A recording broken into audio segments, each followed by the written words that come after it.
सबसे पहले मंसूर जाफर साहब आपसे सवाल लेंगे, क्या लगता है आपको, क्या ईरान इतना केपेबल है कि वो अमेरिका इसराइल के इस कलेक्टिव हमले का जवाब दे सके? और अभी जवाब तो दे देखिए रहा है। जी, माजी की जो जंग है, अगर आप उसका एनालिसिस करें तो उस वक्त भी इसी नौयत की बातें की जा रही थी कि आया ईरान के पास इस जंग का फॉल आउट जो है वो बर्दाश्त करने की सकत है, और ख़ास तौर पे उससे बढ़कर इसका जवाब देने की सकत है। तो ईरान ने अपनी जो भी लिमिटेड स्केल उसके पास कैपेबिलिटीज थी, चाहे डिफेंस की थी, ऑफेंस की थी या डिफेंस की, उसको बरूए लाते हुए तेल अवीव तक का जो है वो निशाना बनाया, उसके मिसाइल और उसके बाद जो लेसन उसने लर्न किए उस जंग के नतीजे में, उसको फिर उन्होंने अपनी जो दिफाई कैपेबिलिटी है वो बढ़ाने के लिए इस्तेमाल किया है। सुपरसोनिक मिसाइल से लेके अपनी जो जो बैलिस्टिक मिसाइल की रेंज है उसमें भी इजाफा किया। और ये वो चीज़ें थी कि जिसको देखते हुए ईरान के कान एक बार फिर खड़े हुए कि हम जिस मुल्क को तबाह बर्बादी का दास्तान बनाना चाहते थे, वो तो दोबारा से अपने पैरों पे खड़ा होता हुआ दिखाई दे रहा है, और एक बार फिर हम ठोक कर अपने न्यूक्लियर प्रोग्राम जो है उसको पुरअमन मकासद के लिए इस्तेमाल करने की बातें कर रहा है। तो लिहाजा एक बार फिर उसे सबक सिखाना चाहिए। और उसके साथ साथ जो इंटरनेशनल बॉडी का, जो इंटरनेशनल दुनिया का जो प्रेशर था, उसको भी एक आई वॉश के तौर पे इस्तेमाल करते हुए नाम नहाद मुज़ाकरात का एक डोर डाला गया, और उन मुज़ाकरात के नतीजे में ईरान को टाइम बाई करने के लिए इस्तेमाल किया गया। और पसे पर्दा दोनों मुल्क जो है वो मिलकर ऐसी अस्करी और दिफाई नौयत की तैयारियां जो है उसमें मसरूफ हो बिल्कुल। गए कि जिसका फॉल आउट जो है, जो जिसका एक मुंतहा और जो लॉजिकल एंड जो है वो आपने कल ईरान पर एक खुले हमले की सूरत में देखा। तो ये वो सिचुएशन है कि ये वो सिनेरियो है कि जिसको देखते हुए यानी ये बात यकीन से कही जा सकती है कि ईरान यकीनन इस जंग में कोई इसका पासा पलटने की पोजीशन में नहीं है, लेकिन इस जंग को इतना लंबा कर सकता है अपने उन माजी के तजर्बात की रोशनी में कि जो लंबी जंगें उन्होंने इस इलाके में इराक के साथ लड़ी हैं, और उसके नतीजे में उनके अवाम और उनकी लीडरशिप तमाम के तमाम पूरी तरह ट्रेंड हैं कि वो इस नौयत की तवील जंगें जो हैं वो लड़ सकें।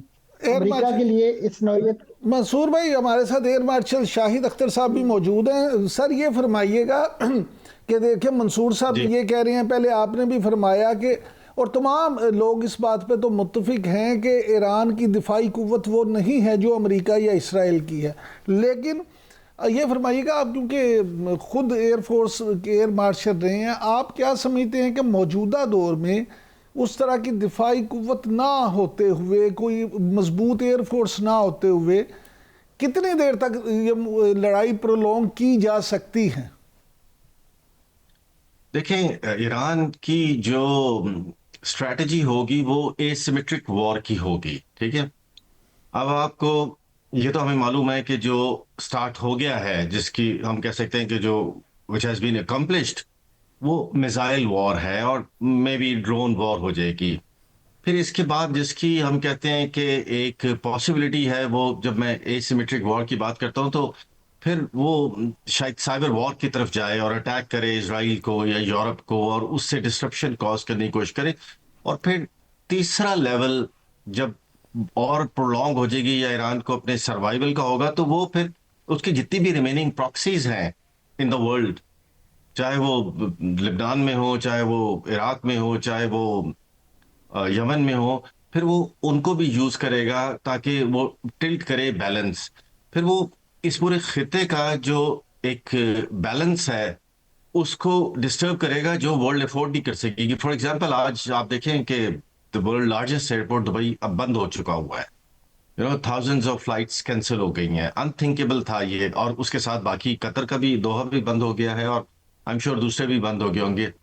बिल्कुल ये वो सर, लेकिन डिस्ट्रप्शन सर है जो कुछ जिसको बिल्डअप वर्ल्ड हो रहा था ये तो तय था कि वॉर होगी। जैनब एक मिनट, ये जरा एयर मार्शल साहब से ये मैं जरूर जानना चाहूंगा। सर आप ये फरमाइएगा कि ये यहाँ तो अमेरिका इसराइल गठजोड़ है, दूसरी तरफ अफगानिस्तान में इसराइल, इंडिया और अफगानिस्तान गठजोड़ है।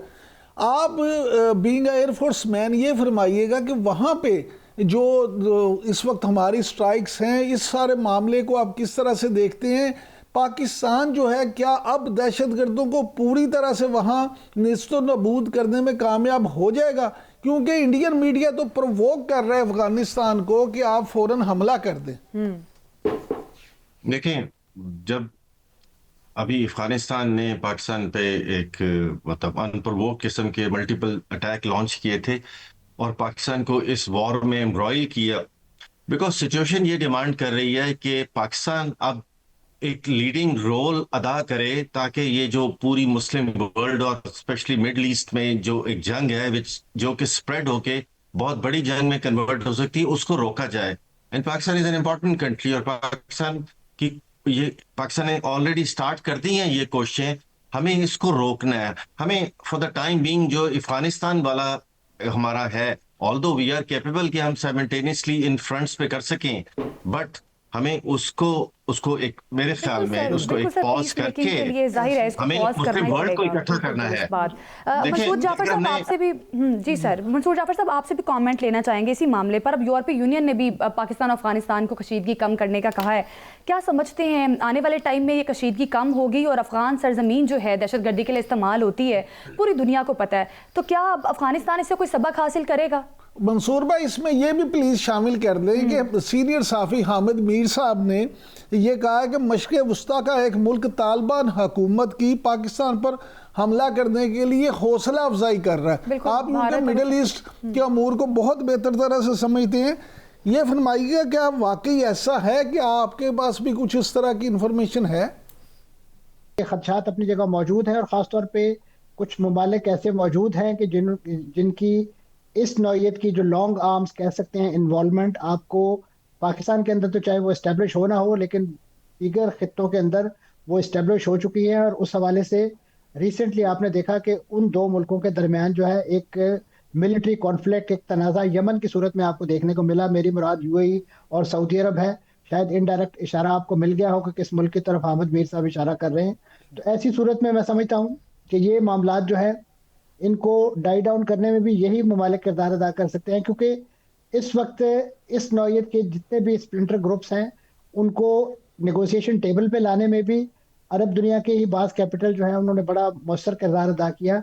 और अब भी रिसेंटली अगर आपके इल्म में हो, जो पिछला दौर इसी तनाज़े का पैदा हुआ था, उसमें भी अगर उनको किसी यानी अफगान तालिबान को या उन लोगों को मुज़ाकरात पे या जंग ख़त्म करने पे आमादा किया गया, तो वो भी एक अरब कैपिटल की तरफ से एफर्ट की गई थी, जिसके बाद ये जंग जो है वो ख़त्म हुई थी।